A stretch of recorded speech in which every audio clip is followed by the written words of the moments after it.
Hi, I'm Gianna. And I'm Emily. And this is Booked Up Babes. Woo!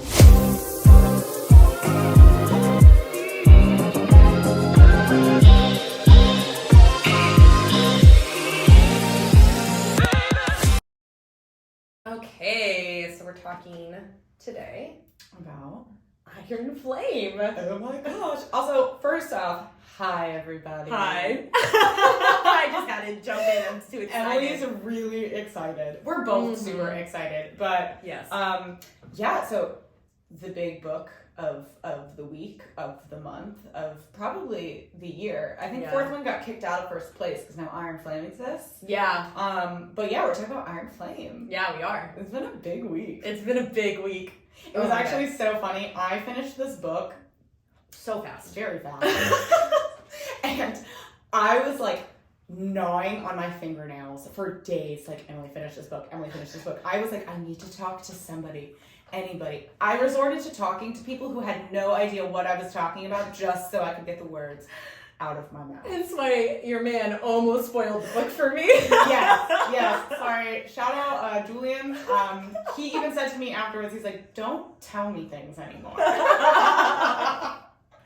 Oh my god. It was close. I was like, I had a feeling anyways. You didn't really spoil. Yeah, because then you texted me, you guys went to brunch that day, and then I got a text at 4:30 saying that you read the part that I was talking about, and I was like, Julian definitely ruined this. I already had a feeling.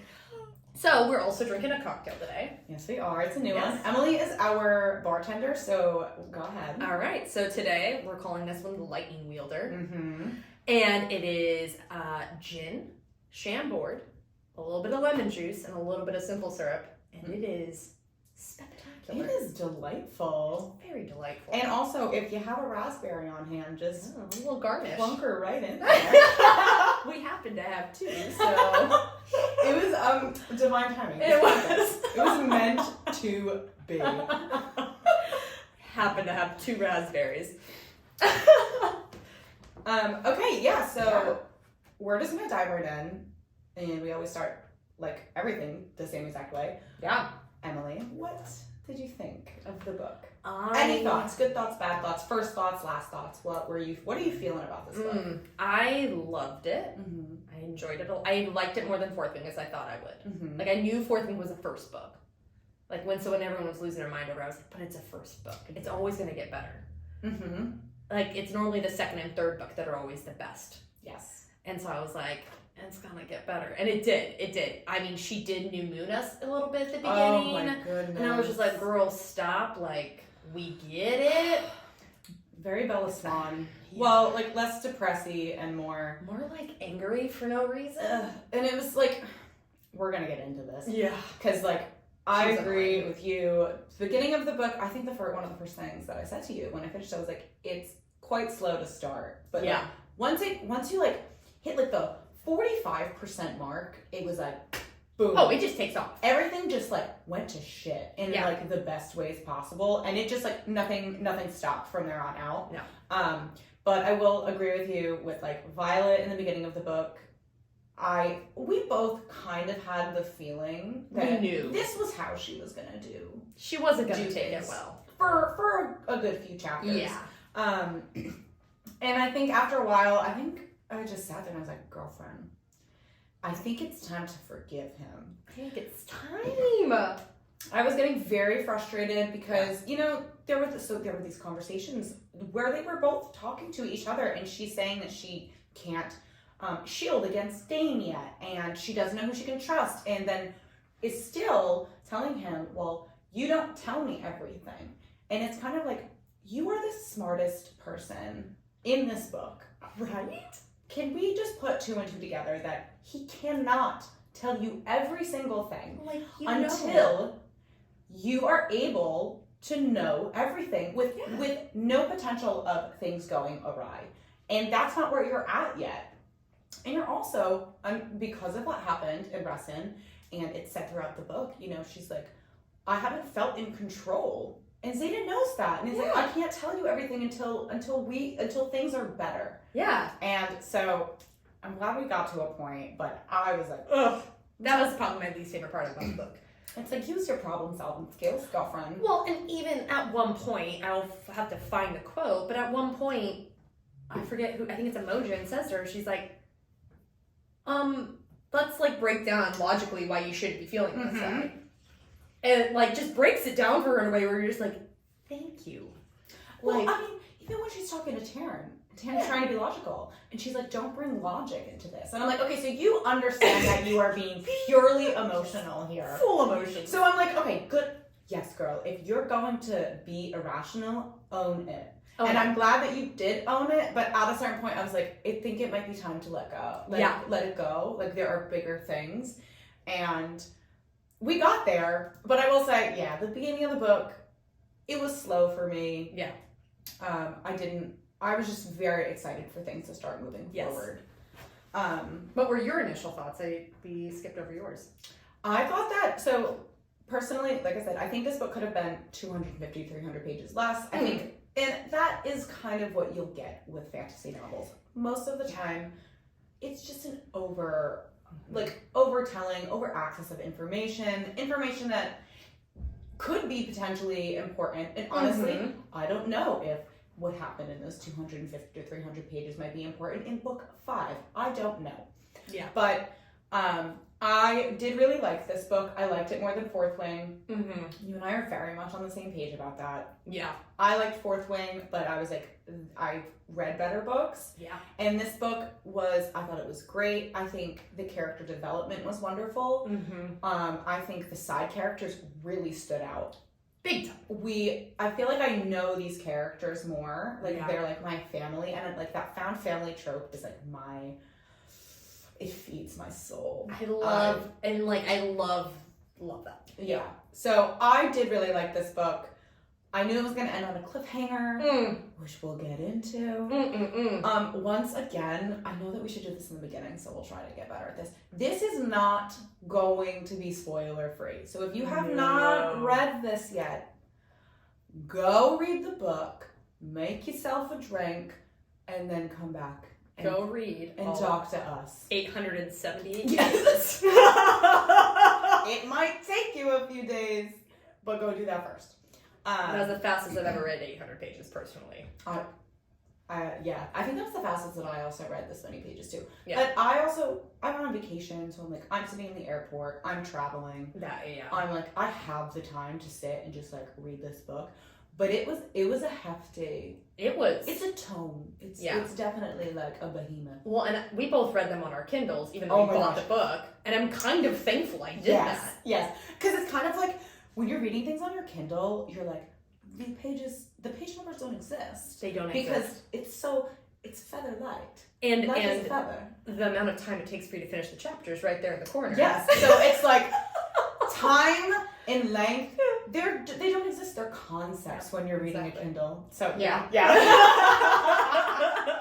Because some of our other friends were like right now like carrying it around, like trying to read it at like we're at work. Yeah. And I'm just like I'm so sorry for you. I think I said to Emily last night about our having Kindles and being able to read stuff on our Kindles because, some people's books, because they're carrying them everywhere, they're getting like a little bit damaged. And she was like, I love that I have my Kindle. And I'm like, may we ever be so blessed. It's just a blessing. Well, plus, like, it was nice for this because I could highlight, and now I have, like, all my annotations in one spot, which was really nice. Exactly. So, yeah. I was a big fan of that. But it was a very good book. Like, I'm very into the storyline. I'm very happy with it. We were just talking before we started, and I remember saying to you that, like, I don't really see how this is going to be a 5-book series. It's kind of hard for me to put that in perspective right now. And I think that's because, okay, so I know you haven't read this, but like you have Throne of Glass. That's 8 books. And the first 2 books are quite slow. Okay. Even the 3rd book, like once like you reach the 3rd and the 4th book, like things start to pick up. But there's a lot of foundation that's being put down. So what happens in the first few books, like things happen, but they're not like the huge monumental things. They're like little things that are happening that are setting a whole thing in motion. And so when I think about, you know, these books that are 800 pages and we're talking about 5 of them, I'm trying to envision how we're going to do 5 of this when the first 2 books were like boom, boom, bam, bam. So much Things shit happens. Everything is wrong and bad. So like I'm trying to envision it and it's a little difficult because I personally think this could be a trilogy. Where we are at the end of this book, I'm like, this could be wrapped up. Yes. By a 3rd book. So much happened in this book. Although, I don't know why I pulled my pen out. I just pointed out the pen if you're not watching this. It is called the Empyrean series, and the Empyreans are the dragons. That's true. And we really haven't touched on the dragons. The dragons have been secretive. Yes, and as it was said in the book, like, even they have secrets. So I think this is like the tip of the iceberg in the sense of where I think the series is meant to go is probably more meant to go towards this like story about the dragons. Yeah. And their part to play. Yeah. I think there's going to be a huge dragon storyline in the future books because the series is named after the dragons. It's not called the Basgiath series. Yeah. And you're so right. Like, everything has been so focused on, like, the humans. Yeah. We really, and we don't, I mean, okay, we're going to jump right into it. Let's talk about Gianna. Gianna. We found out so much and yet so little about her in this book. But, like, that all happened at the end. We knew nothing. She's a 7th species. Yeah. She, like, they don't even know what kind of dragon she is. Like, because she didn't exist. Her species doesn't even exist. No. She had, like, the last time one of her existed was 650 years ago. Exactly. So they don't even know about her. Exactly. Yeah. And, you know, Gianna is going to be crucial to everything that's about to happen. I think that her and Violet, I think Violet and Tarrant are important, but I think Gianna and Violet are like the answer. They're the key to a question, the answer to the problem, like prophecy being fulfilled type shit with these 2. So I think you're right, because we have so much to learn. Yeah. It's crazy. Well, and as Gianna says, she's like, I waited 650 years, and when I overheard them talking about you, I knew it was my time to hatch. I know. Oh my god, that part, like, I literally got so emotional. I was at work, and, like, there are people running Nutcracker in the background, and I'm sitting there in the other studio, like, oh my god. Like, the emotion that I felt, because already, let's also set the scene. People are dying. Things are going crazy. Like, everything, it's intense. Everything is moving so quickly. It's like you're in the throes of all of this as a reader. And then you have Gianna in this moment where she's just like, I was waiting for you. I heard about you and I knew that it was my time. And I'm just like, oh my gosh. And even when she's like, as her mother is sacrificing herself, and Gianna's like, I cannot, like, I waited for you. I can't lose you. I cannot lose you. I cannot let you die. Yeah. And I was just like, oh. So for me, I'm just like, things are definitely happening in relation to those 2 together. Hold on, for sure. Yes, go ahead. I waited 650 years to hatch, waited until your 18th summer, when I heard our elders talk of the weakling daughter of their general, the girl forecasted to become the head of the scribes, and I knew you would have the mind of a scribe and the heart of a writer. You would be mine. She leans into my hand. You are as unique as I am. We want the same things. And she goes, you couldn't have known I would be a writer, and yet here we are. Like, oh, it's that so part was good. So crazy. It was so crazy. And I also, Rebecca, the lead up to that moment where you were just like, because I was starting to be like, where's my girl? Yeah. Where is Gianna? Throughout the entire book, I'm like, she's supposed to be my badass bitch. Like, where is she at? And then, like, I was like patiently waiting, and then that is what came out at the end, and I'm just like, oh, Rebecca. Yeah. Rebecca. I'm like, thank you for the lead up, because I was like, where have you been? And then you give me this? Well, you know what, something has clicked for me. Because we were, I'm going all over the place right now, but like Taryn bonded with her, probably, because Gianna couldn't yet.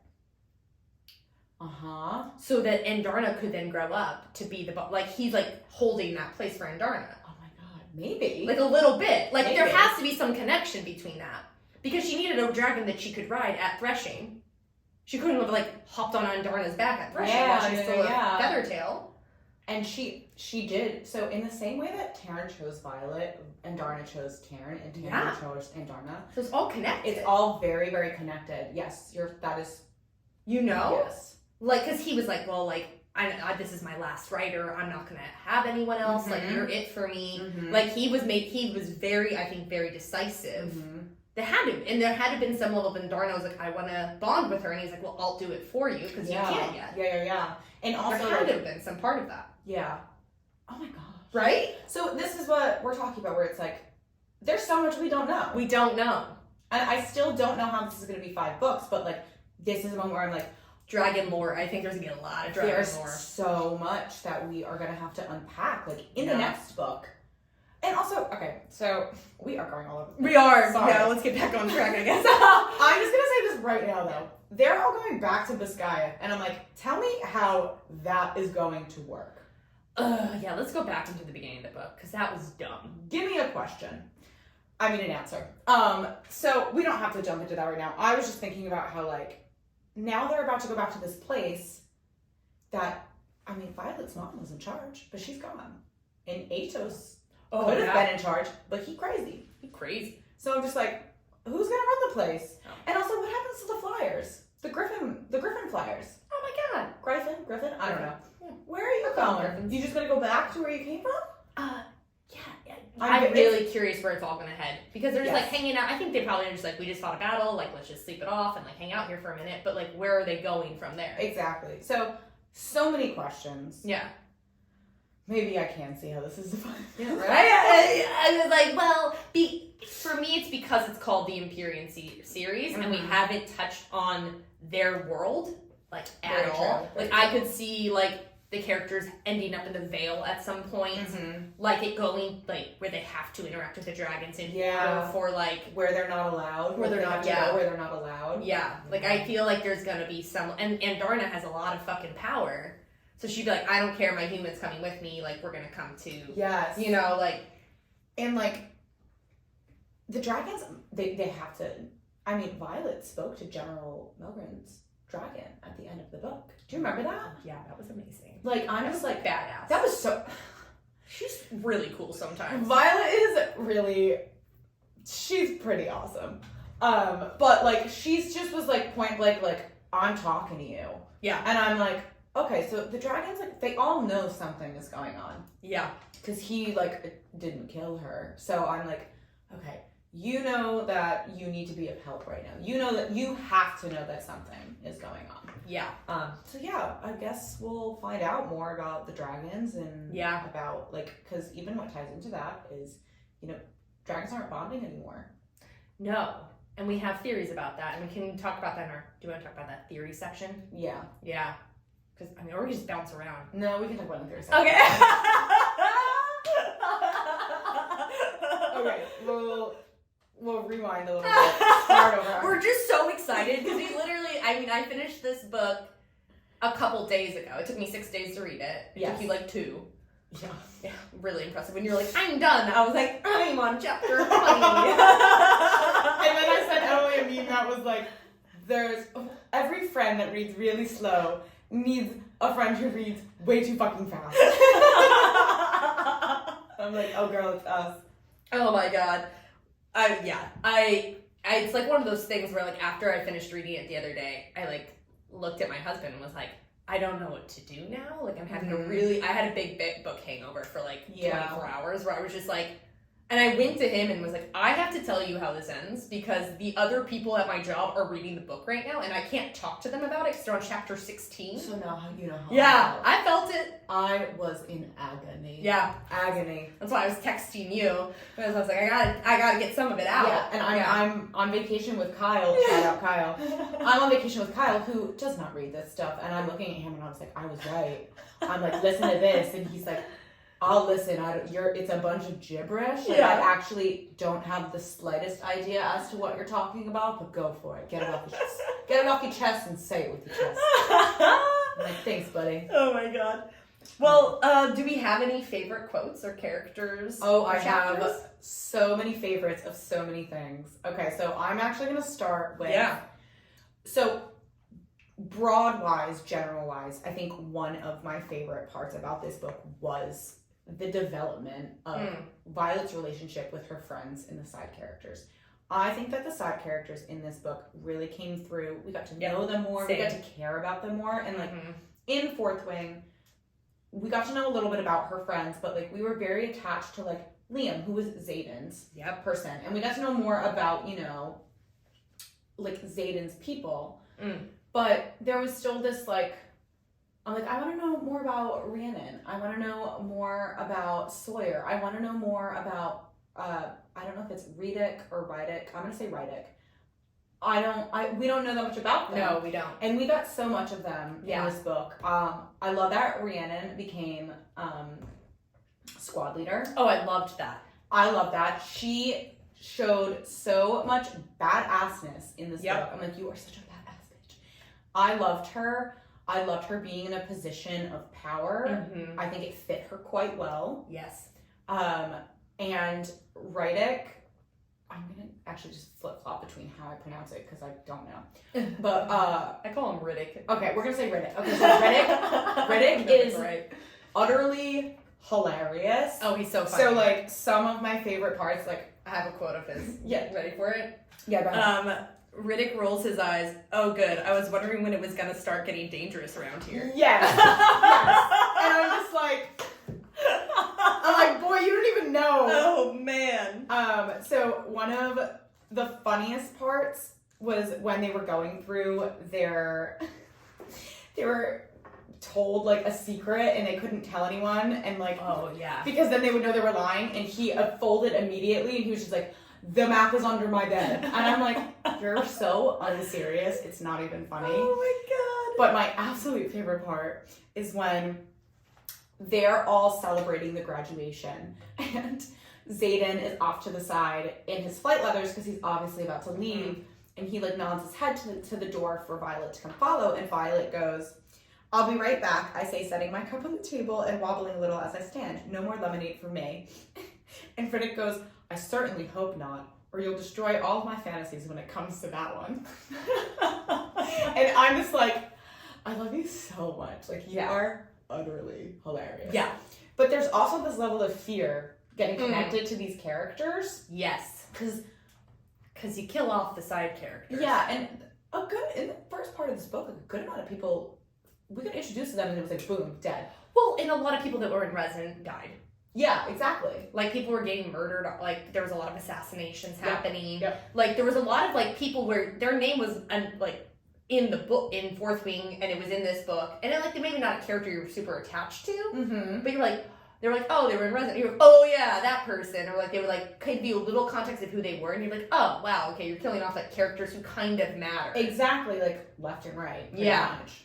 Well, and, like, to jump to the end, but, like, Sawyer almost dying and losing his leg. Exactly. Was, like, I was like, no! In that moment, I was like, You can't do this. Please do not take Sawyer. Please do not. I'm like, you already, like, Liam dying was already so hard enough. I'm like, please don't do this to her. Right oh my now. God. Well, and then poor Jacinia when she was like, where is he? Oh And I was my like, oh my God. gosh. I love, like, that whole dynamic of him, like, learning sign language for her. And I really loved that storyline. Yes. Yeah. It was so, but then she got another. Sawyer was loving her, was loving up on her. And he learned sign language. I know. But then he loses his leg. So I'm like, you can't be a writer if you don't have a leg. Like, what's going to happen to him? That's right. That's all I could think about. Unless he gets some sort of, like, prosthetic or well, because he can't be mended. No. Well, like, you know, like, as a dancer, like, all I ever think about is, like, oh, if that happened to me, I just wouldn't be able to do that anymore. Mm-hmm. So all I could think about when that happened was, oh, so he can't ride dragons anymore. Yeah. Like, I instantly went to, like, well, so he's going to hang out with Jacinia and the scribes. Maybe. Yeah, I mean, maybe. essentially, if you think about it, it's like, the roles don't really exist anymore. No, the whole world's been blown up. Yeah, like everything has literally just exploded. Yeah. So it's like, maybe he could become a scribe. Yeah. Maybe he could, or like somewhere he could become a healer or something, like if that's something that he can do. But like, yeah. But the possibilities for him there are actual options now that everything has imploded and exploded. Like the rules don't matter anymore. No. That's very true. So like the side characters for me were such a fantastic. I just, like I said, found family. Yeah. I just love that trope. I love like finding like love and hope and family and people that you choose to have in your life. Yeah. So, fun fact, the famous saying like blood is thicker than water, that's actually not the saying. Really? The full saying is the blood of the convent is thicker than the water of the womb, which means the people that you choose to have in your life those bonds are stronger than the ones that are just thrust upon you because of birth. Oh. So that's why it's shortened, and I'm like, that's not actually what that means, because it's like, you know, the bonds that you have just because of where your family, like those are, you don't owe that someone who might treat you badly, or like you don't owe that person anything just because they are blood related to you. Yeah. But the people that you choose, the people that you are like, I am putting my trust in you and I'm choosing you and you're choosing me back. I love that. Yeah. So I always love that in a story. Yeah. So the found family aspect of this book just like really made me feel so much joy. Yeah. Same. Especially because I feel like in books like this, sometimes it can be more central focused on the romance, and that was very rooted in the book. Yes. But it's also like for instance in like Avatar, it's his friends that become her found family. Yes. And like they both have spoiler for Avatar. Yeah, sorry. Sorry. In case you haven't read that. But in this, they have their own friends and their own found families separate from each other, which I think is really beautiful. But then they're combining them. Yes. Like when which doesn't happen a lot. Exactly. But like when all of them are like going into the into the archives together. I'm like, I love a good heist.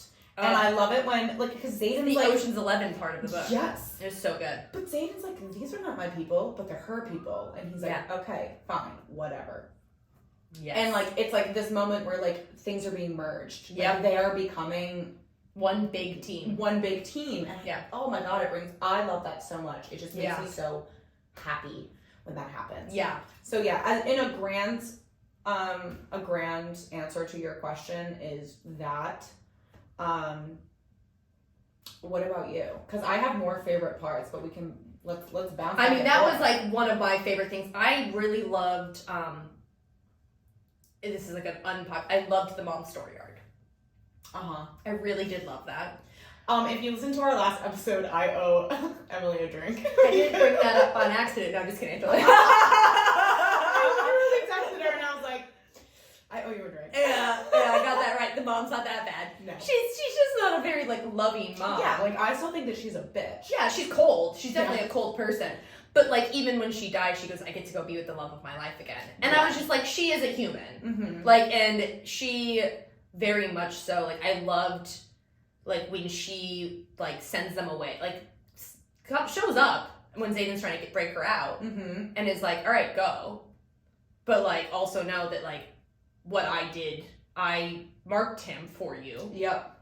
And I had him protect you. Yeah. I forgot about that part. And that was like a big thing that she found out that she would not talk to him about. She wouldn't converse with him about it. Well, I mean, and I get that though, because it's like... She was afraid that she's so scared that like that's the only reason why... They're connected. And I'm like, oh, baby girl, trust his love. No, he like, loves trust you. his love. He loves you. But I do understand the fear behind like, you not wanting to know the answer to a question. Yeah. I get that completely. Totally. So like that whole story arc of her mom forcing her into the writer's quadrant because she knew she would be too smart for the scribes. She would figure it out and probably get killed. And then she's like, but obviously I didn't protect you from it because you figured it out anyways. Yep. And now all I can do to protect you is to let you go right now. Yep. And then, like, at the end, when she sacrifices herself for her 3 kids, and, like, how all 3 of their children, I was just like, that storyline to me, it was such a small thread in the book, but to me, it's so, like, important. Yeah. And, like, even at the end, when you're in his point of view, I think it's in his point of view, where, like, she's like, well, I'm so, like, my mom killed your dad. And he's like, yeah, but how you feel matters to me. More than, like, my, like, happiness of, like, revenge. Oh, like, at the end? Yeah. Where he's like, I don't want anyone... Like, are you talking about Zayden? Yeah. Yeah, well, because at the end, he's like, I'm sorry. And she's like, well, my mom killed your dad. Yeah. And, like, marked you. Yeah. And he's like, well, I don't want anyone that you love to die. Yeah. I love Zayden. Oh my god, I love him.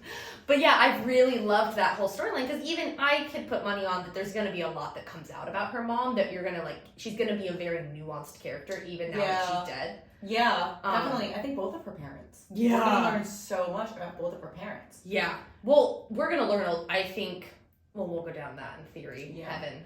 But yeah, I think that was something that really stood out to me as, like, a storyline that I was like, especially with how it tied up in the end, I was like, damn it, that was good. Yeah. Yeah. Yeah. I definitely was like, okay. I'm like, I don't agree with your choices, but you're not a bad, like, I'm like, you did not kill But Butler's she's also father. a military person, you know? She's Yeah, not gonna be warm and fuzzy. I know, but I'm still just, She's not like, oh, baby, come here. Like, oh, I know, like, I her know. kids back. That's not the kind of mom she is. I know, I'm over it. I'm over it.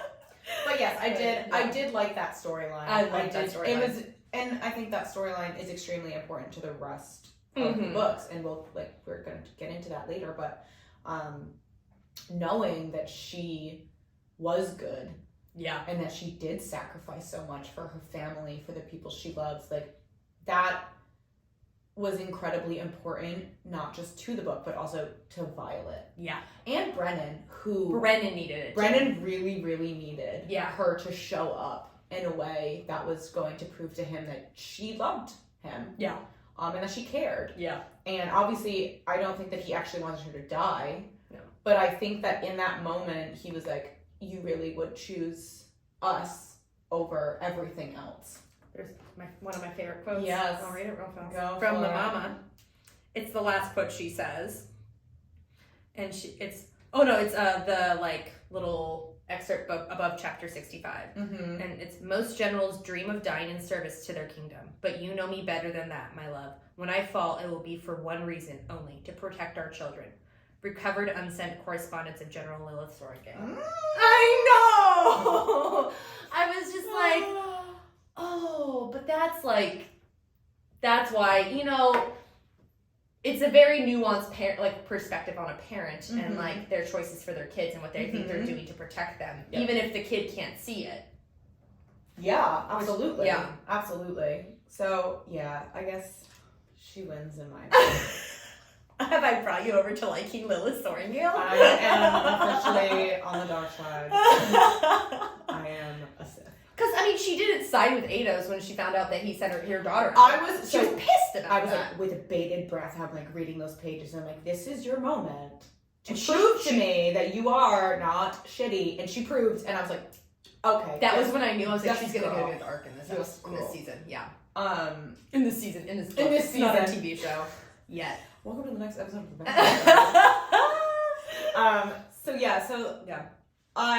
you were right. I was wrong. I owe you a bevy.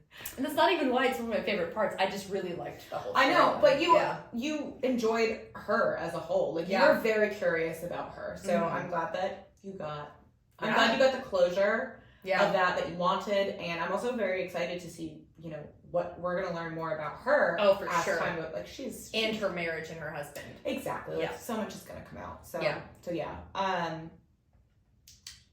Dane? Oh. Yeah. Yeah, we should talk about Dane. I did not think a redemption was coming this quickly. It came fast. It did. I thought that was a book 3 redemption for sure. I agree. Minimum. So, I'm not going to lie. I was shocked. That blew me away. When she was, so I knew that he cared about her very much. Yeah. He was like, so I actually did believe him when he was like, I did not know that this was going to happen. I did believe him. I did too. In that moment. Because he's a very earnest person. Exactly. Like, I was like, I don't like you, but I actually do believe that you did not know what was going to happen. Yeah. But then when she's in the chair and he sees her memories and he starts saying, like, you're doing this? For a hot second, I was like, don't you dare be a son of a bitch right now. Because I was just like, because he started getting angry. Yeah. And he started feeling like he had been misled. And things started going a certain way and I was like, don't you dare. I'm like, I still don't like you, but don't you dare. And then he did that whole switcheroo. He played the game. Oh my gosh. I was like, exactly. Then he threw the dagger. What's his name? It starts with a V. Varish? Oh my god, I was blanking. That man, I want to talk about him too. Yeah, we gotta talk about him. He threw the dagger at him and I was like, oh my god, thank God. Yeah. Thank God. Because in that moment, I was like, one of two things is going to happen right now. And I did not think that was going to be one of them. No. I'm like, he is either going to almost stab Violet and Xaden and his homies are going to run right through this door. Yep. Or he is going to stab her and it won't kill her, but she's going to be in worse shape than she is. And then, boom, he does that. And I was like, dang, this happened much quicker than I was expecting. I was like, oh, I knew this was happening. But, everyone who has been like, fuck Dane, I was like, we're dated now. Like, that doesn't lie anymore. That is, not accurate information. Because even when he was betraying her, he had no idea what he was doing was betrayal. Exactly. He was completely clueless to what was happening. Exactly. So at the end of the day, you can't really blame somebody for being that clueless. You can be annoyed with them. Mm-hmm. You can be a little angry still because he did send them to their deaths and Liam did die. Exactly. And so did Soleil. Yeah. But even so, he had no idea what that information, what his dad was going to do with it. Exactly. His dad, to me, is a very evil person. That's a bad man. That's a bad man. I'm over here like, are you Venom? I mean, because he was also trying to, off all the kids. I know, he's assassinating people. He's assassinating children. So I'm like, you know things. You know too much. Yeah. And I want to know why. And I want to know why, I don't trust his father. His dad's going to come out as more of a character, because he's barely shown up. Exactly. He's evil whenever he's around, but he's barely shown up. So, actually, what's crazy is this going to Dane's dad. There's a moment when the assassin is trying to kill her. The lines that they all say? Was it dead people don't tell secrets? Not even that. Dead men tell no tales. Pirates of the Caribbean. All right. Pirates of the Caribbean. No, so it's when the first assassin comes in. I just pulled up my book if you're watching this. And so he says his little line, secrets die with the people who keep them. There we go. But then it says his eyes are light brown but rimmed in red as though he's on some kind of drug. And then the line right below it is Athos. And I'm like, this. Fuck off. Yep. That's why I'm like, you're either Venom. Athos is Venom then. Or you have a bunch of people who are Venom. Doing your jobs for you.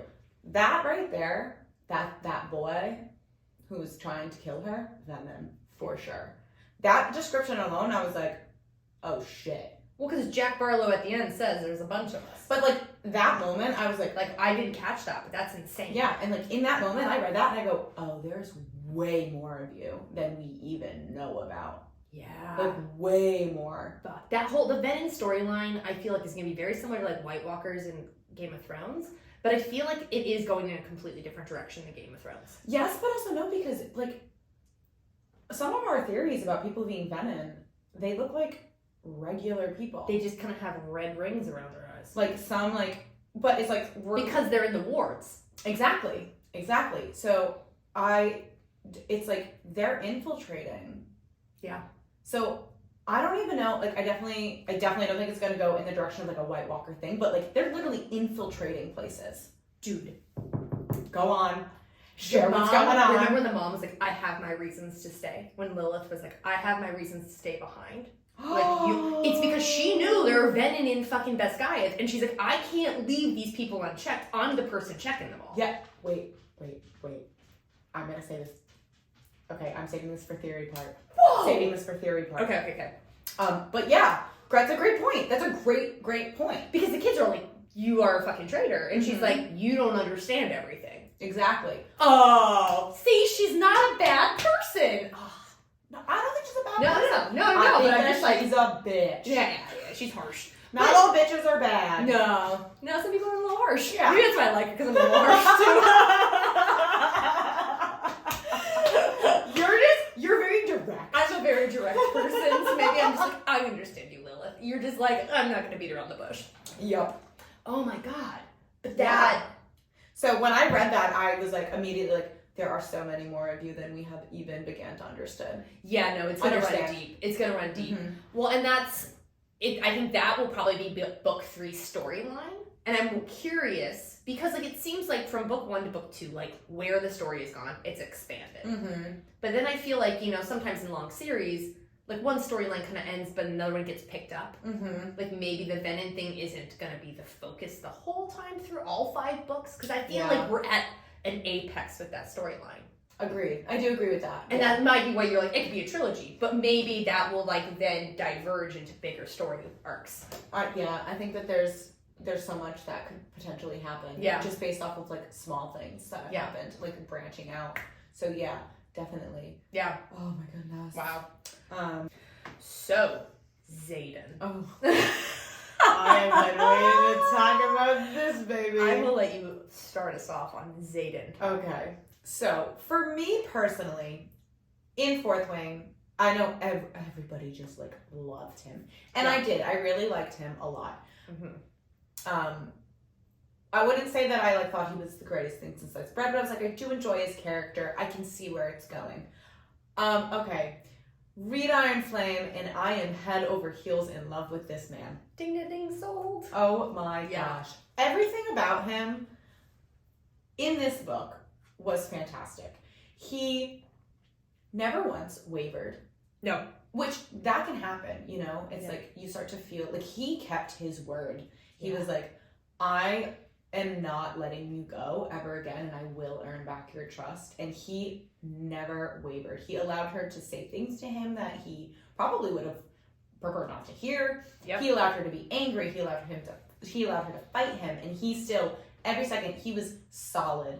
Yeah. He was so solid the entire book, and I just adore him so much. And oh my like, god. some of my favorite quotes in this book, very specifically, like, come from him. Yeah. So when he is obviously rescuing her, well, there's like, the quote, "My house, my chair, my woman." Oh, the throne scene. Yes. And the shower scene.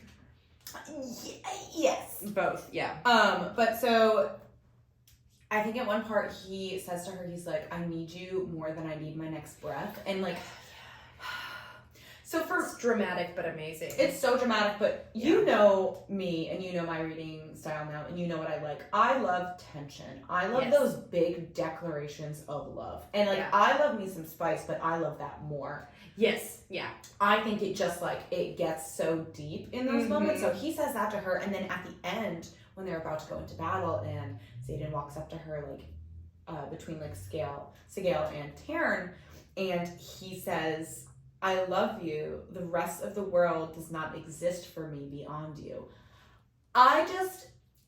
Everything he says in this book is perfect. It's perfect. It's like, I mean, obviously now he's going to be a flawed character. But it was, at a certain point, I was like, you were like so perfect. Mm-hmm. But like, I mean, I guess it's like, even when he's messing up for the right reasons. Exactly. Like, it's like, even when he's hiding something from her, he's doing it for the right reasons. Like, he's never a bad guy. Yeah.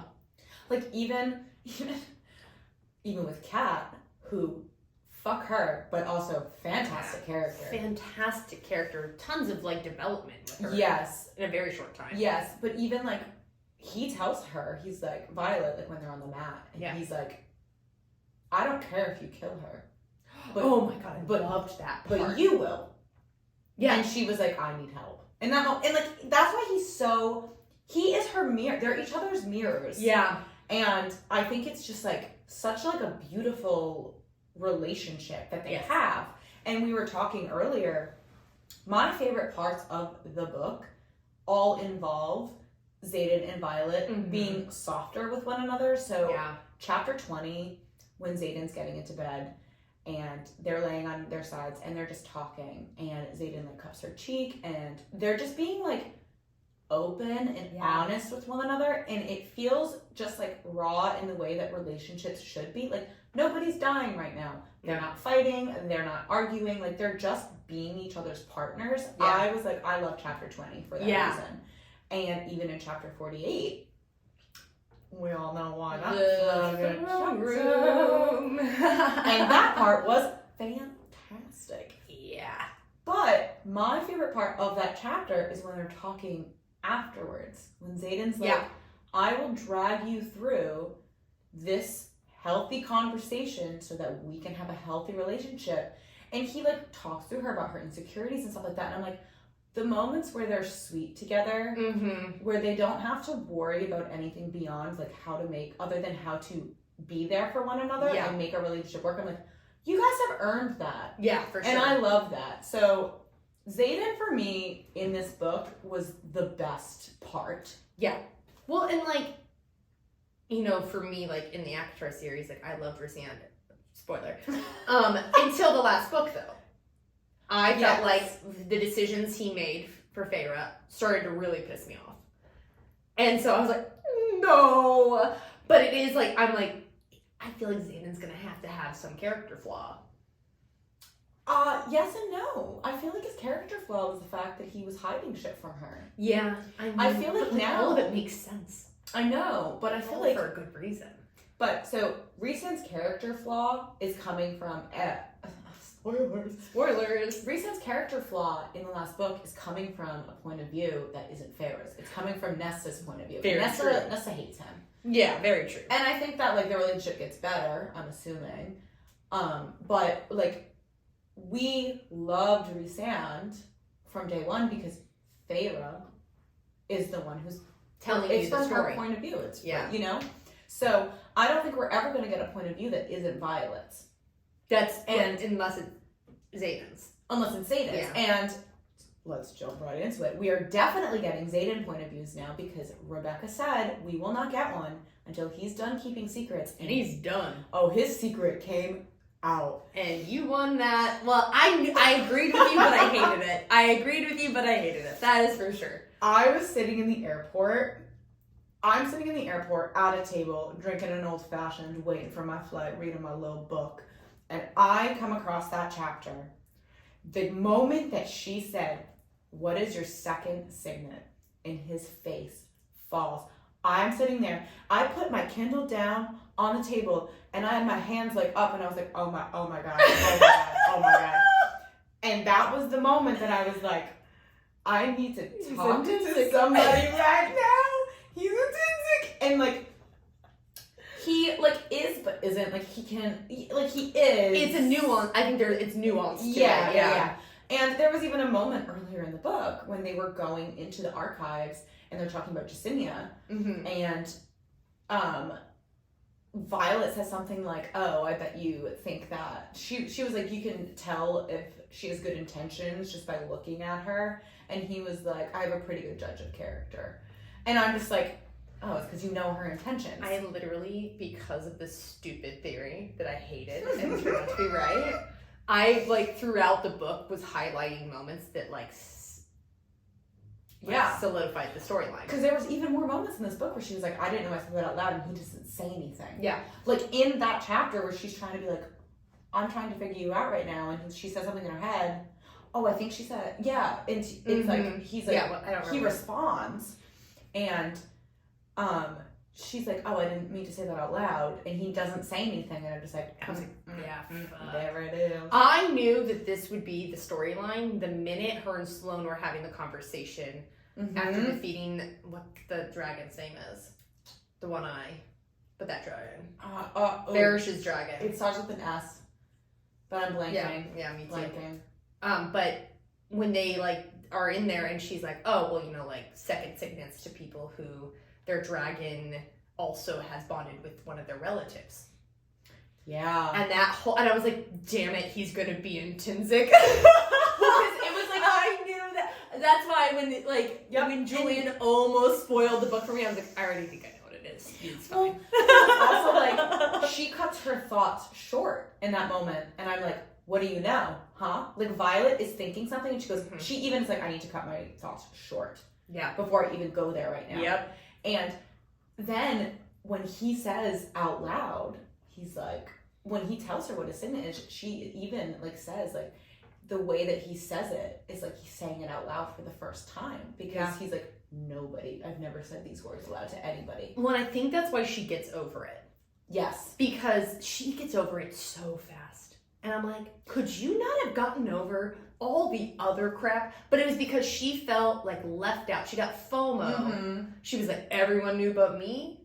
And yet you're like sleeping with me. You're like telling me you have all these feelings for me. And yet all these people knew and I didn't know. Mm-hmm. And I think that bothered her more and hurt her feelings more than her being like, wait, I'm the first one that knows? I think that, but I also think, before with his secret, he was always, the emphasis was like, it's not just about me, it's about everybody else. Yeah. And I think for her, she like was like, okay, yeah, but like also fuck that. Yeah. Whereas like this secret, it's about him. Literally would have, he could die for it. Literally. And I think for her, because of how much she loves him, she like realizes that, and she's like, he actually could be killed. And that's why the moment when she's like realizing like the way that he said it, it's like he's saying it out loud for the first time. Yeah. Like that genuine fear, and he's like, I can't be this way because I will die if anyone finds out. Yeah. So I think that she forgives it a little bit more easily because she understands the depth of it because of how much she loves him and doesn't want to lose him, and knows that if anybody ever found out about this, he would die. He would die. Yeah. Although I don't know there's much law left. No. It's a pretty lawless country. Yeah, now. We're the wild fucking west in Palestine now. It's like the wild, wild west. But yeah, so Xaden is, yes. And like, again, at the end, when all of my favorite parts in this book are with Xaden. At the end, when Scale is like, no, I chose you. And he says, but Violet chose me too. And I'm like, you stupid motherfucker, I love you. He loves her so much. And I swear to God, if they don't cast this TV show right, I'm gonna. That's how I feel about ACOTAR, and that's why I think ACOTAR should be an animated series, because you cannot fuck it up by casting the wrong person. You can literally make the character look exactly how you describe them. But I'm going on a tangent, sorry. No, I know, but I'm like, but I think like Xaden and Violet's chemistry needs to read so much in the storyline for it to really work, because of how much they both turn out like giving for each other. Then I'm like, you gotta have two actors that just have boundless chemistry. Yes. So I'm just like, please come through Amazon, because it could go really south. Exactly. If it's two people like who just don't work like together. 50 Shades of Grey. Like, that was awful. Like, there was no chemistry there. I never read those books personally. I read them. I mean, I wouldn't recommend 50 Shades of Grey to anyone ever. And I watched all the movies, also would not recommend. But part of the reason why those movies were so bad is because the two actors had zero chemistry. And they hated each other too. Yeah, they didn't get along very well. Not even like good kind of hate. I'm like, this isn't like The Notebook. No. Where like Rachel McAdams and Ryan Gosling did not like each other at first, but the chemistry was palpable. Like, insane. And then they obviously like ended up falling in love. In real life. But it's like, it's like, this cannot happen here, because you have two people who would quite literally go to the ends of the earth, to hell and back for each other. Like, Amazon Studios, you're not listening, but if you ever do so many screen tests. Jeff Bezos, if you're going to do anything right with your life, do like all the screen tests. Like, just quadruple check your work. Yup. Quadruple check your work. It's gonna... Go over it with a red pen. Because as, like, romantasy books go, like, their connection, it's not fated mates. No. And so because it's not fated mates, like, they are people who just genuinely fell in love with each other. Like, they're so much more raw. Which I appreciate. And I love. Because, like, in books where it's fated mates, you're like, well, you're always supposed to be together, which is beautiful. I do love fated mates. I do enjoy fated mates. But there's also a level of, like, there's no choice. Yeah. Like, they're all, and as you said, he says, she chose me too. Like, there's choice in the matter. And, like, to me, like, love is about choice. Oh my god, you just said, I get chills thinking about that line. Right? It makes me want to cry. Well, like, there's, like, that whole lot, like, quote of, like, you know, you have to wake up every morning and choose your partner. Exactly, yeah. Like, I think with fated mates, sometimes that gets lost because they're just, like, destined for each other. It's, like, thrust upon them. Yeah. Yeah. No, I do understand that. So I love their love story because it is, she has to, when she does find out he lies in the first book, and then she has to make the choice. Mm-hmm. Well, so I think that they're not fated mates, but they do have the elements of it, because fated mates... They do. Fated mates means that you are equal. Yeah. In every sense of the word. It's like, you're not together just because, like, we decided to throw you together. You're together as fated mates because you are equal to one another. Yeah. So, like, spoiler, Rhysand and Feyre. Yeah. You know. We're spoiling ACOTAR. If you want to read ACOTAR, go for it, but skip this episode. Don't listen to this episode. We're spoiling all the books. Not just the first one. So... There's like that, and I was going to make another example, but I'm not going to do that because it's another big series that nobody knows, or that everybody knows, but whatever. Yeah. But like, yeah, it's like the serial is like, are you not equals? Yeah. And it's like, so I think that they're not fated mates, but like in every single aspect of the word, like they are equals. Yes, well, because I think also, like, let's like jump into the whole Venom thing too. Like, they were having the same dreams. Mm-hmm. Like, and I think she was having his dreams, and I don't know what that means. Yeah. So, yeah, and like, there's the theories of like, is it because of his second signet? Because he does send his thoughts into her brain when they're banging. Exactly. Which was a great surprise. I was like, oh, and she was also like, what's happening? She was like, you just rocked my world. Do it again. Yeah. Yeah, but then there's also, you know, well, the theories that we have. It's like, is there a connection to like somebody or something that's allowing like all of their minds to connect? And how are these Venom getting into their minds and like predicting the future in a sense? Exactly. Because isn't it what the dream that they both are having that I don't think either of them realize that they both are having that dream. No, because neither have told each other. No. But he knew this was coming, and she knew it was coming, but I think she thought she was him in that situation. Yeah, she thought that she was going to be the one to sacrifice for love, and it was him. Yeah. Oh, God. So, like, I'm swooning. I know.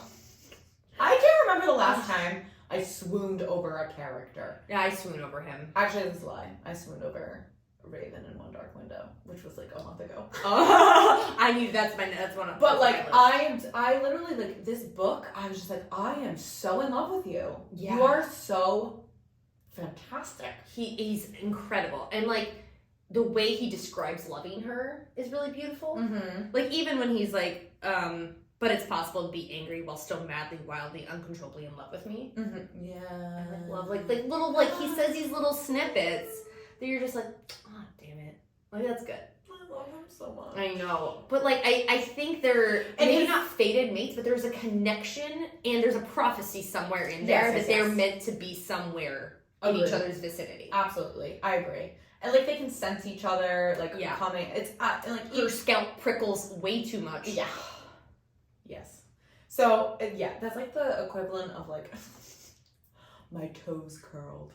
Oh my god. Which I fucking hate. I hate that. I'm like, as a ballet dancer, your toes should never curl. Don't and curl whenever your I toes. read that, I just see like crunchy little biscuit feet, and if you know what I'm referencing, I'm like, ugh, gross. That's not, you lengthen them. My ballerina comes out, I'm like, gross. I don't want your toes to curl. But it is, I think, there's something that there's some fate in there. I don't think they're fated mates. No, and Rebecca specifically says that in this series, fated mates only apply to the dragons, not to the people. Fucking love her. So, and I like the fact that they're not fated mates. I do too. But I do think that the aspect of fated mates of you are equal, so why would you, like, that is a reason why, of course, you would be together, because you are equals. I think that aspect of fated mates can be said for them, just because I think that as two people, they are as equal as the other one could get. Yeah. Like, there is literally no one else. No. That we have been introduced to. And I think that there's like... They're both like the most powerful. They have giant fucking dragons. Yes. Their dragons are both bigger than everyone else's dragons. Their dragons are mated. And their dragons are mated. It's like, you don't need any more signs that these two people are meant to be together. Yeah. So, yeah. Well, and they're also like, his signet balances out her signet.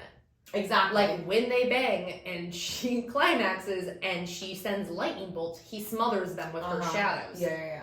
Like, there's a level of like, she... See, but this is what I mean. Equals.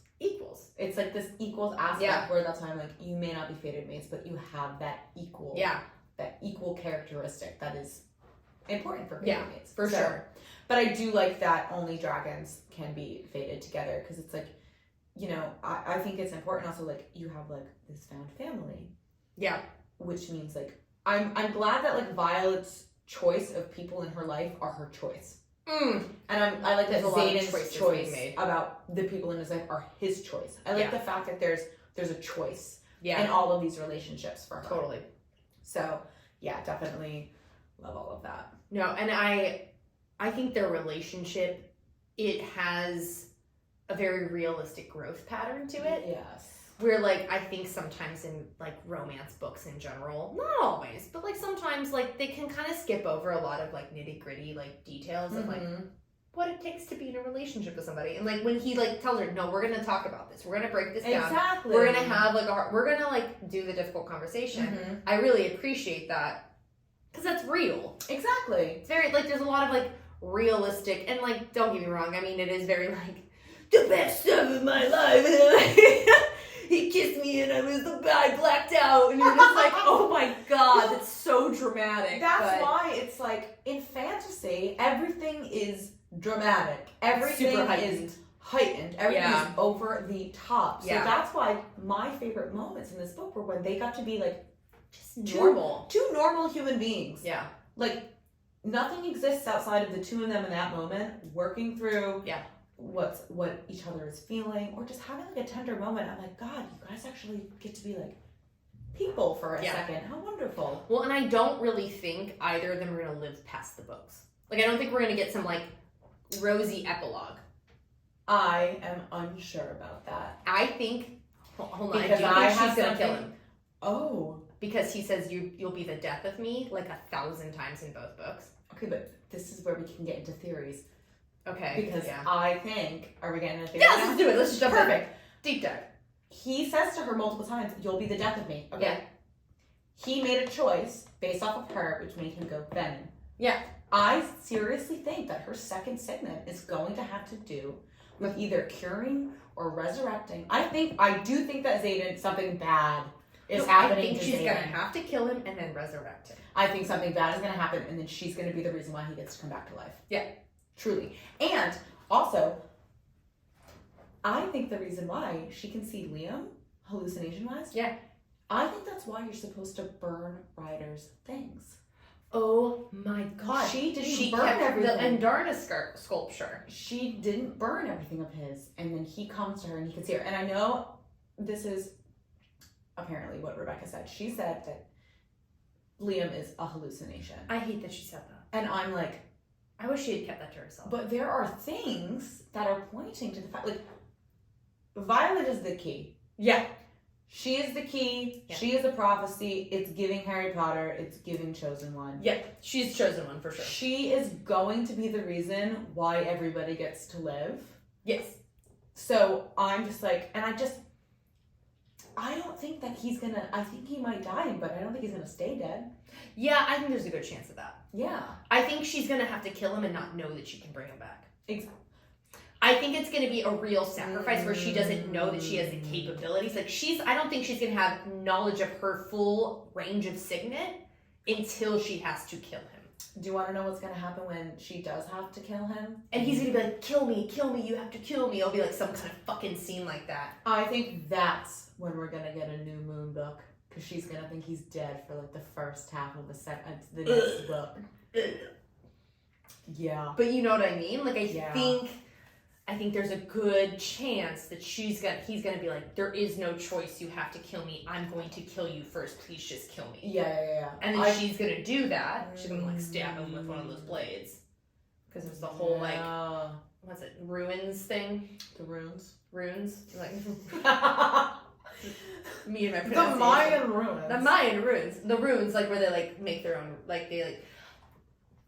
But anyways, so, which was a very interesting part of the storyline, which I think will get bigger. Yeah, I think that her second signet is gonna, there's so many theories going on right now about her second signet. Yeah. Like, and I think that it's resurrection, or it's a cure for venom, and then, like, I think that it could possibly be something in relation to Darna, and the way that she's essentially a chameleon. Dude, and maybe, like, her second signet is, like, didn't you say, like, she could, like, have different signets? Yeah, like, maybe, because, like, feed off other people's signets. Feed off other people's signets. But, I mean, I don't really know how that is going to save everybody. No, I think nobody exists at the moment who can, in fact, do that. And, like, she's, like, the first lightning wielder in, like, 150 years or something like that. Yeah. So, like, I think her second signet also is going to be something where, like, probably there's no written history of her second signet. Mm-hmm. Exactly. So, because what, like, and Darna's been in an egg waiting for her for 650 years. So that, and the history is only, like, 600 years old. Yeah. So, like, no one has history beyond 600 years. If we really think about it, history has been changed by the scribes.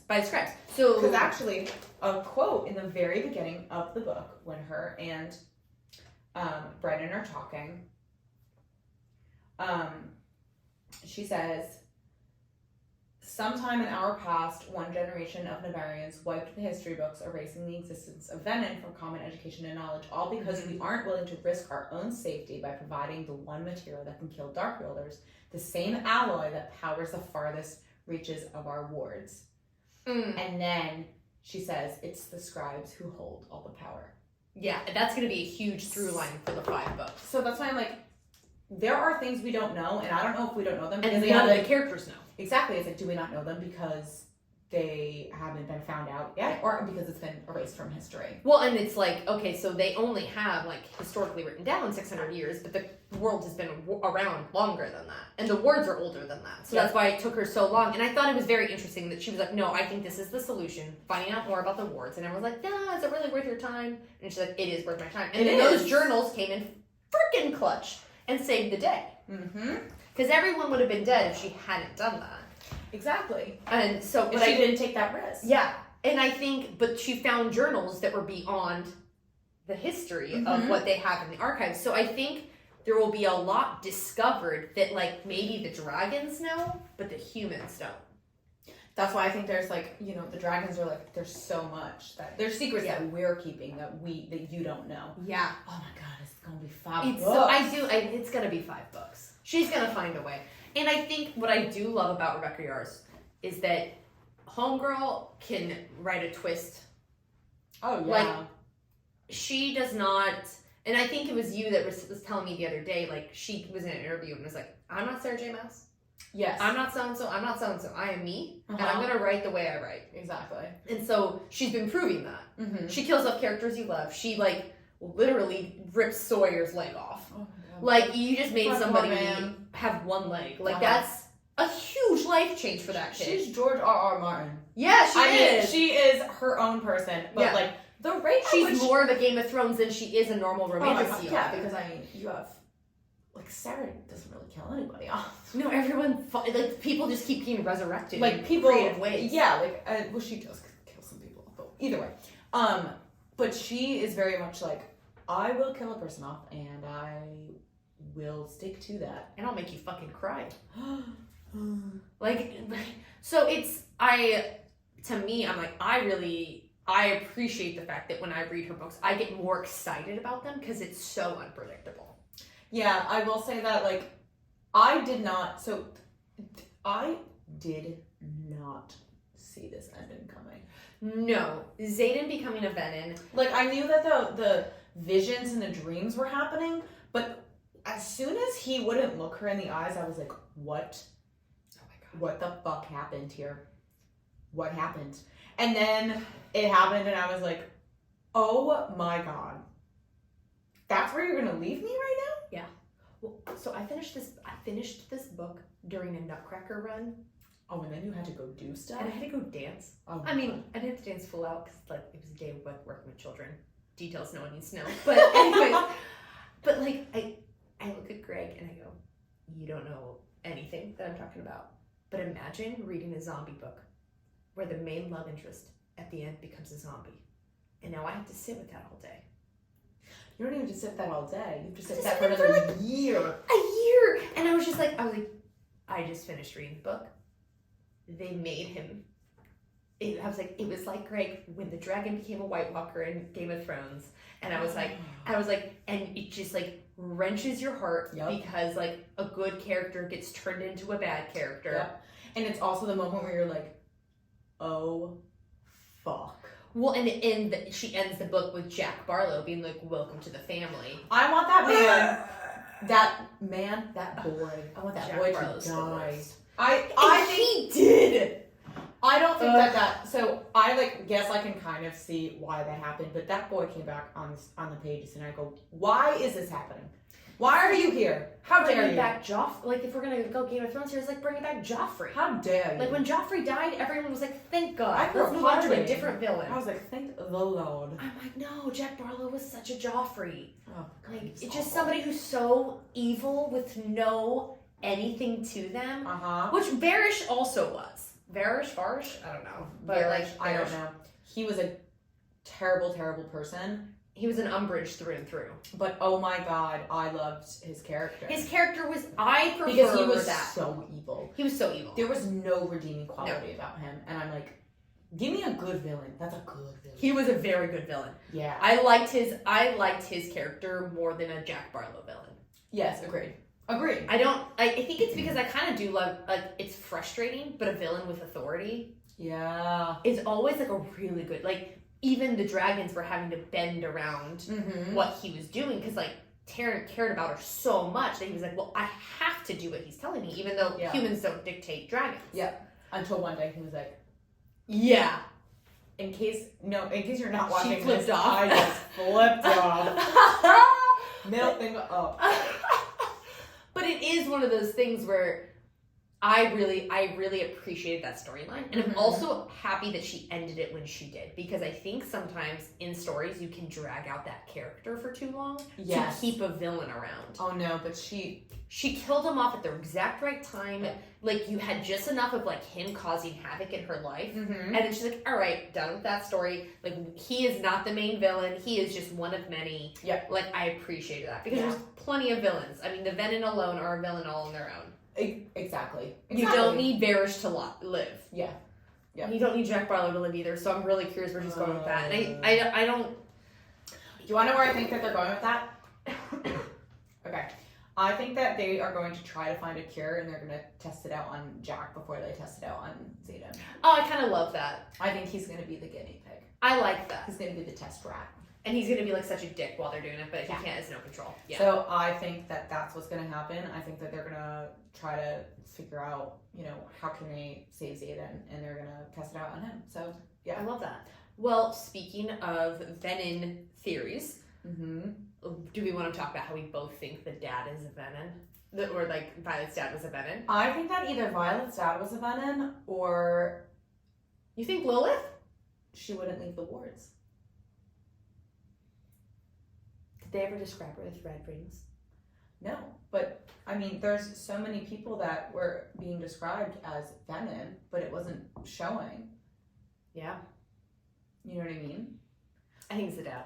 I think that it was... I think the mom stuck around because she knew that people walking amongst her were Venom. I think it was the dad. I'm going to stick with the dad because he was doing all of this research. Yep. And I'm going to pull up some receipts. And at the very end, chapter 26, Zayden's POV, at the top, it says, "We have tried every method we know of as you requested. There is no cure. There is only control."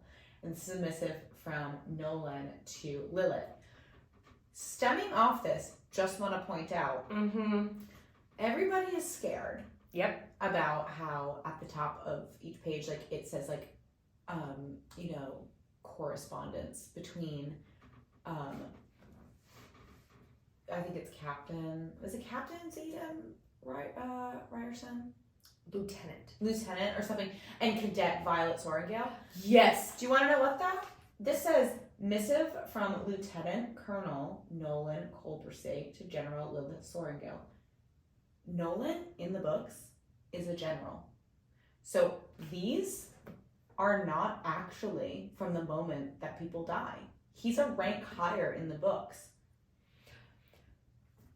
Oh. He's a general in the books. Because I did see some fan theories of like, oh, look at... I mean, like, Colonel, sorry. That's actually... He's a colonel in the books. Ding, because a lot of people... Like, I saw somewhere that, like, people were like, well, when they show, like, Zayden and Violet's, like, correspondence at the top of the chapter, she's a cadet and he... Exactly. Is so a lot lieutenant. of people were like, they have shit, to die. they have to die. They won't progress to anything more. But they keep their right rank here, based on the time. it literally says missive from Lieutenant Colonel, and he's a colonel now. So he progresses. I think that these are actually records from where the person was at that time in their lives. Love that.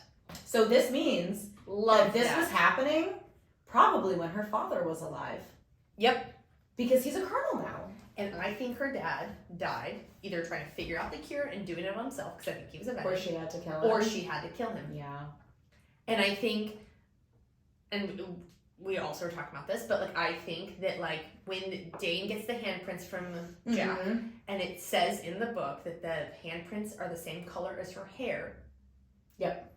That her hair is a sign that her dad was a veteran and it affected her mom while she was pregnant. And these details are so important. And her mom says, cut your hair. Don't show that to people. Yeah. Because her mom is probably ashamed that her husband was a veteran. And that she probably, like, there's probably a lot of shame there. Yeah, and a lot of, because it's her love of her life. Yeah, so, and also, it stated that she was really, really ill. Yeah. During her pregnancy with Violet. And I think that had to do with the fact that her father became veteran, and then she was conceived, and that's the reason why Violet is so different from her siblings. Yep. That's probably why she's weak. Yeah. And smaller. So I think she came from venom sperm and sperm. It ain't as strong as that scrap sperm. No, I think that is, it's very interesting, and that's probably why she had such a good relationship with her dad. Probably, yeah. Yeah. I definitely think that either, so I don't have too much to back up on this other theory. I think that either Violet's dad was Venom, or Violet's quote-unquote dad was not her real father. And that... You love this theory. And that one had like a relationship with like some... There's just something about it where I'm just like, why do I feel like you're not her real dad?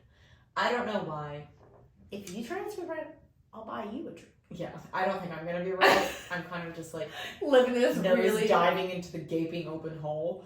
But yeah, so I do think that one of her parents had to be Venom. Yeah, for sure. Well, and also like it's talked a lot about how he was studying feather tails before he died, and so I think feather tails are an answer to the Venom question, and she bonded with Indarna as a feather tail. Yes. So I think that there is a connection to all of that. So in the book, I'm so sorry I don't know the page right now. It's early on in the book. I think it's around like page 160. It's decently specific. Yeah, sorry, because I was looking for it earlier.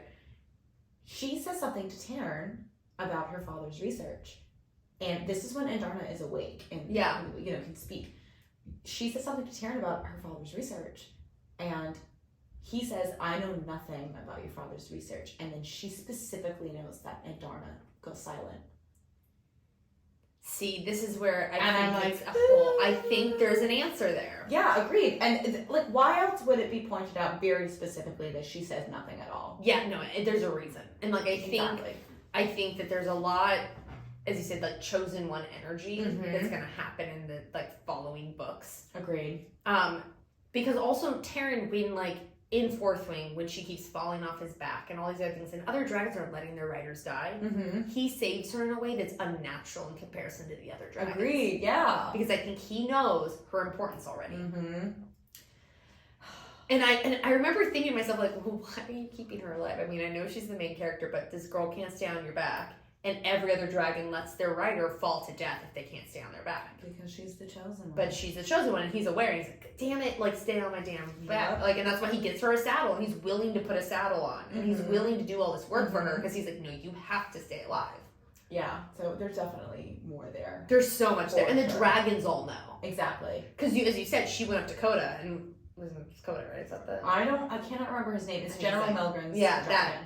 But, like, she goes up and just talks to that dragon, who's the biggest dragon. It's the only dragon bigger than Terran. Yeah. And she goes up and she's like, you're gonna do this. And he's like, okay. And he does it. I guess I'll go fuck myself and do what you ask. That's literally what happens. He's like, he essentially like raises an eyebrow at her, like, oh, is this what I'm going to do? And then he does it. He shows up for the job. Exactly. Well, so yeah. And so I think there's gonna be a lot happening. I think there's just a lot there. Yeah. That I agree. But it's I mean, here's the thing with Rebecca that I'm like realizing, because some like the first book you can't really tell, but by the second book I'm like, she is very good at twists. She's very good at the mystery aspect, and she's very good at going off script in a way of like a lot of books kind of follow the same tone, not tone, but like they keep people alive. They like there's like I'm very impressed with how she's shocking. Book. She's a very shocking writer. This has been a pretty good series. Yeah. I think it'll be a very, like, as we both text each other and said, that was a lot of fun. Yes, I had a great time reading this. A great time. It was a lot of fun. So I have one more theory. Okay, let's go for it. And then I have, I want to, if you have more theories, we can go around, but I just realized I have a question. Okay. But my very last theory that I have about all this is, I think that Neolin is not dead. I think he's alive, and I think that he is the quote-unquote sage of the Venom. Because they call him a captain, right? They call him a general. Sorry. Yes. Very specifically at the end of the book, Xaden says to the Venom man in his dream, he's like, you're the sage. And he goes, a sage? He's like, I'm a general. And that is very specific. Yeah. And then like on the next page, Xaden is like talking about, him, the general again. And it's very specific. And then if you go back into the beginning of the book, I think it's either the second or third chapter, it's Violet and Brennan. Taryn will not talk about Neolin. No, she tries and he won't do it. And he won't talk about it. And Brennan very specifically says that Neolin didn't fail, but he gave up everything. Because he became a Venom to save his life. Never once do either Taryn or Brennan say that he's dead. Yep. I don't think that he's dead. And I also have another theory in relation to this. I think that they were lovers. I think Brennan and I love him this were lovers. theory. I want it to be true. I think that the fact that Neolin tried to give his life for Brennan, and also I understand that Brennan doesn't want everybody to become Venom, and he's fighting for the continent, but he really is fighting for the continent. Yeah, he's very. He rose up right. He's extremely invested in this. Yeah, extremely, to the point where I'm like, you are high ranking, you are in charge. So I'm just like, this is very interesting. Yep. On top of that, at the end of this chapter, Violet and Xaden are having their little mind-to-mind, like, arguments. Yep. And Brennan says something like, oh, trouble in paradise. And Violet says, kind of like claps back at him. And she's like, any family you want to tell me about? Like, any, are you married? Any kids you want to tell me about? And Brennan specifically says, no partners. And I'm like, interesting choice of words. Why did you say partner and not wife? Because there's really been... We don't know anything about Brennan either. We really don't know him. No, we don't. The sibling storyline is just picking up. Mm-hmm. Like, I feel like their dynamic is just beginning. Like, we aren't... Like, you're like, when they bicker, you're like, no. Okay, there's like... It's starting. And I like that. I love the siblings. Yes, you guys are sibs. Yeah, it's so good. And I think they're all going to get closer now because they've been separated. Like, all three of them have been separated for a minute. Mm-hmm. And I think they're all going to get closer over their mother's death. I agree. And so Especially there's now gonna that be a they're huge all on bond. the same page about their mom. Yeah. Because Mira and Violet were obviously, of course, we don't agree with her, but she's our mother. And Yeah. Brendan essentially was like, no, like, fuck her. I don't fuck with her, yeah. And now they're kind of all on the same page of like, yeah. our mom just died. Yeah. Though, a quick question: where the fuck was Mira at the end of this book? She gone. She was Where'd she go? low-key non-existent. But, like, she kind of popped up, and she's like, Mom's dead? That sucks. Like, And I was like, ah! Where did you go? Yeah, I know. That was very That's interesting. just me. Yeah. But yeah. No, I like your theory, though. I'm gonna go along with this theory, because I feel like it's a good one. I just think that he's brought up too much to not be some sort of anything. Well, and we didn't touch on this, and we were gonna touch on this, and we were like, we'll wait for theories. Less dragons are bonding. yeah. And so we were talking, like, it's like, there must be a lot of these dragons, their bonder, like, the writers are freaking venom now. And they're like, I don't want to bond with anyone new. Like, Exactly. my person's not really dead, but, like, I'm also not going to help them. Mm-hmm. So there's, like, that weird, and I'm going to be curious of how Sigale and Xaden's relationship shifts Mm-hmm. now that he is venom. Exactly. Like, is she going to, like, that's going to be a crazy dynamic. Mm-hmm. Because I do think if Nolan is, Nolan? I say Naolin. Naolin? That's probably incorrect. Calling him Nala. I was saying Xaden's last name wrong for an entire book, so. I know. I called Feyre Fire. Yeah. I was like, Fire sounds right. We're gonna call not her Fire. very good on this. No. Fantasy names always fuck me up. But I think Taryn bonded with her, Mm-hmm. like, because he had to for the Andarna. I think that Andarna situation, but I also think he's like, my writer is a fucking venom. Mm-hmm. I wasn't gonna bond with anyone, but I gotta help Andarna out here. Yeah. I think that's a really, Yeah. I think it's a strong possibility. yeah. I'm very excited to, like, because out of all the theories that we've talked about, I somehow, for some reason, feel the strongest about this one. Yeah, well, and I really do think less dragons are bonding with their writers, because these writers are considered dead, Exactly. but they're venom, and these dragons are like, well, my writer isn't dead. Yeah. I'm not going to bond with anyone. Exactly. I think Yeah. go down the right path. Yeah. And I think this is for the moments where it's like the dragons are keeping so much from us. We must find out. The dragons are keeping secrets. Mhm. Like, if we're going to start get to Matt, like, and when, like, does Sigale? No, Taryn didn't know that he was intrinsic, right? And he gets mad at He Sigale. gets very upset. Gets very upset. And I'm like, everyone's upset about secrets, but everyone's keeping them.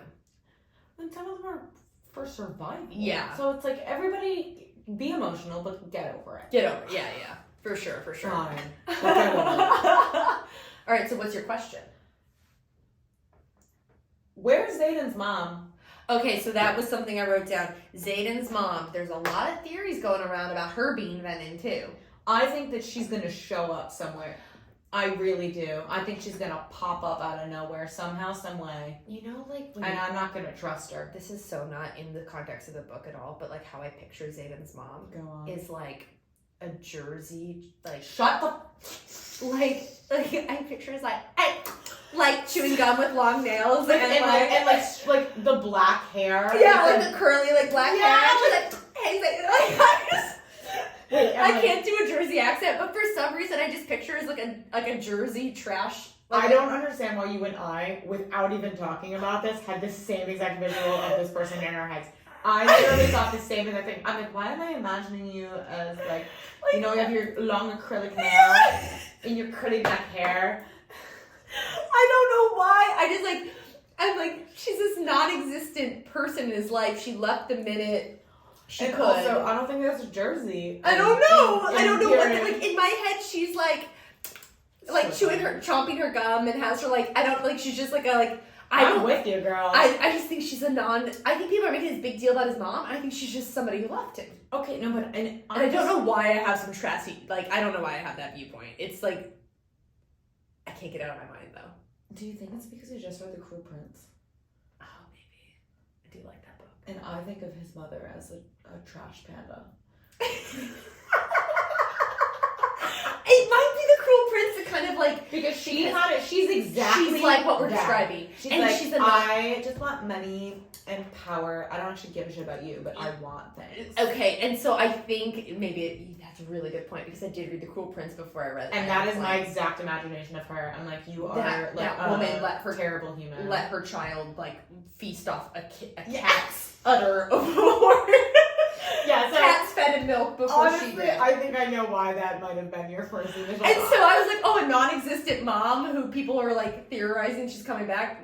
I know what I'm visualizing. Yeah. Right, that's exactly what it was. Yep. That series threw me off. That's so how funny that we envision Carden's mom. Carden's mom, she has acrylics and curly hair. And she's basically like, oh, honey, what can you do for me? I couldn't afford groceries this week. Will you give me some money? I work part-time at the salon. This is no offense. This is not. I'm like a very like characterized person that you see in movies is like what I'm visualizing. Yeah, the dramatized version. Like my cousin Vinny. It's my cousin Vinny. That's what I visualize. That's literally. I visualize like was it Marissa Tomei and like my cousin Vinny. That's like for some reason, that is the character that pops in my head. There, thank you. Agreed. That's exact, and I have no idea why. It's across the board. Mm-hmm. Okay, these like non-existent moms in fantasy land, and it's just like they're like deadbeat dads. Yeah.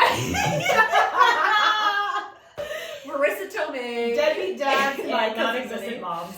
Oh my god, it's literally, and it's like so irrational. There's no facts behind that feeling, no. but at all. But it's so funny that we had the same. Sometimes we give into the stereotypes.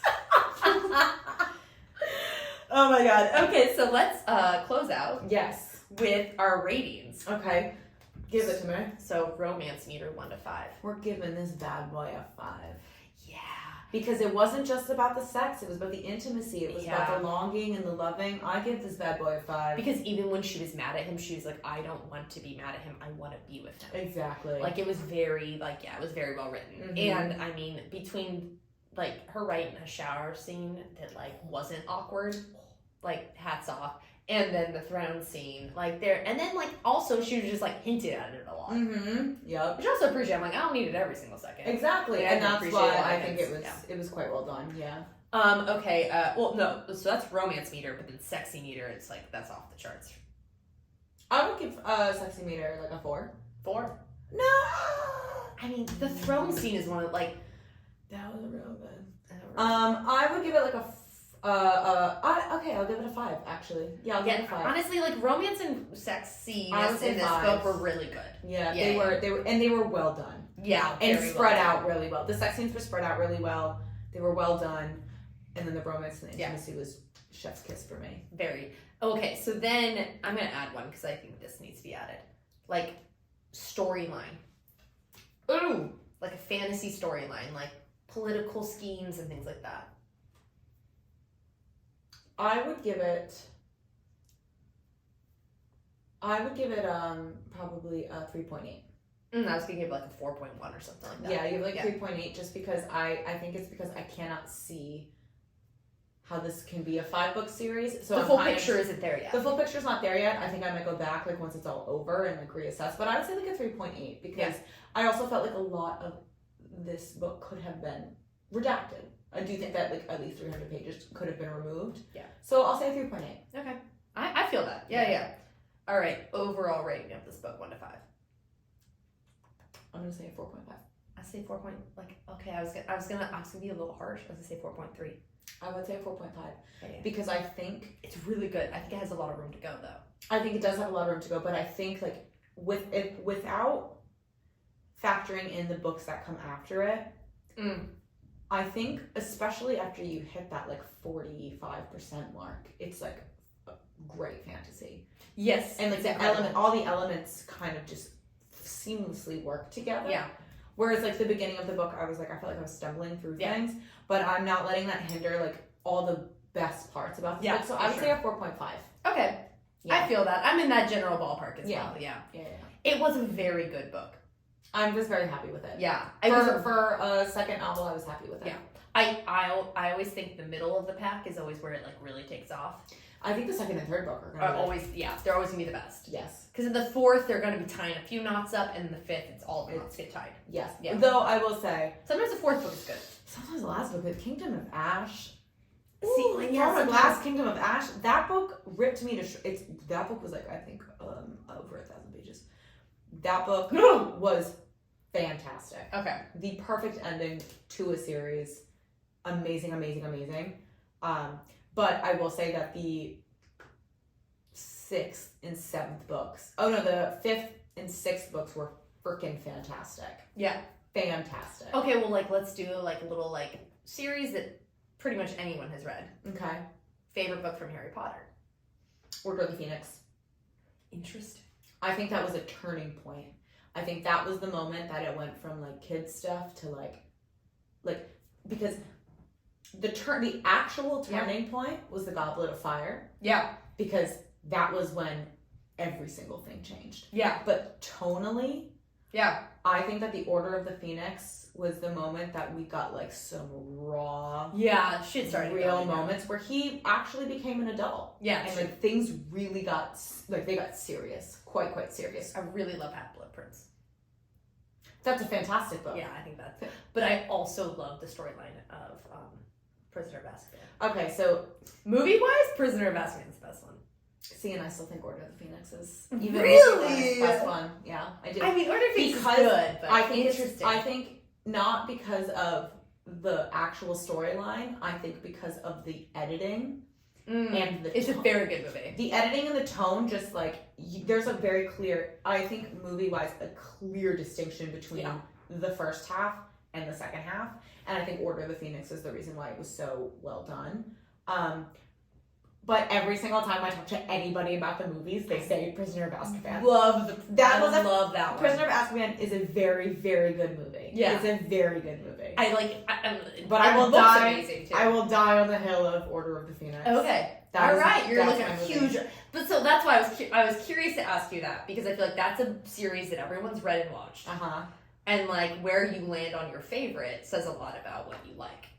I really appreciate I just felt like Harry Potter up until that point was very light, it was fun. Yeah. It was kids. It was whimsical for sure. And then, Order of the Phoenix happened and he he became a completely different person. Well, then Sirius Black dies and this is like boom. And Sirius Black is actually he's my favorite character. I freaking love Sirius Black. So when he dies, I felt like an immediate loss in the fact that he had died. But I just think, I love that book. Okay. I love that book. I know that was a huge tangent. I was just like, I feel like that's a good thing for us, getting, sort of, to get to know us. And, where you land in Harry Potter is, very interesting. Is where you enjoy, different aspects of different books. Yeah, for 100%. Sure. Yeah. And that's a series that's completed for years that people have read. Yeah. So no spoilers here. Yeah, because it's not like ACOTAR is completed. No, so there's another book coming out, I think maybe next year. Yeah, a lot of book series we're reading aren't completed. Maybe 2 years, I don't know. Yeah. But yeah, definitely. No. All right. Well, awesome. I think that's all for today. Perfect. All right. Thank you guys for joining us, and we'll see you next time. All right. Bye. Bye.